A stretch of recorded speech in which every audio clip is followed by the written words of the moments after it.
અમદાવાદ શહેરમાં ચોમાસાની શરૂઆતની સાથે જ એક પછી એક ભૂવા પડવાની ઘટનાઓ પણ સામે આવી રહી છે।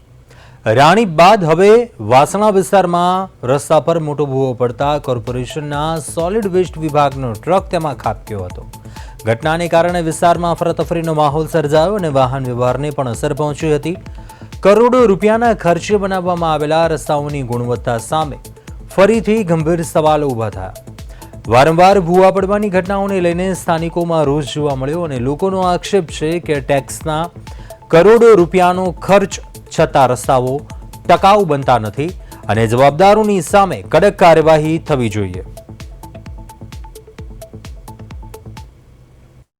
વાસણા વિસ્તારમાં એપીએમસી પાસે મેટ્રો બ્રિજના નીચે એક ભૂવો પડ્યો છે અને આ ભૂવામાં એક ટ્રક પડી ગયો છે અને ખાબકી ગયો છે। આવી મોટી હોનારતો આ ભારતીય જનતા પાર્ટીના રાજમાં થઈ રહી છે। સત્તાધારી પક્ષ જે એએમસી નું ભાજપ થકી જે બનેલું છે, આ ભારતીય જનતા પાર્ટીના રાજમાં આપણે જોયું કે દર વર્ષના જે વરસાદી પાણી ભરાવો નહીં થાય અને જે મોટા જે દાવાઓ કરે છે, આ તમામ દાવાઓ પોકળ જાય છે। અત્યારે હાલ જે પરિસ્થિતિ પ્રમાણે આખો એક ટ્રક અંદર પડી ગયો છે એક ભૂવામાં।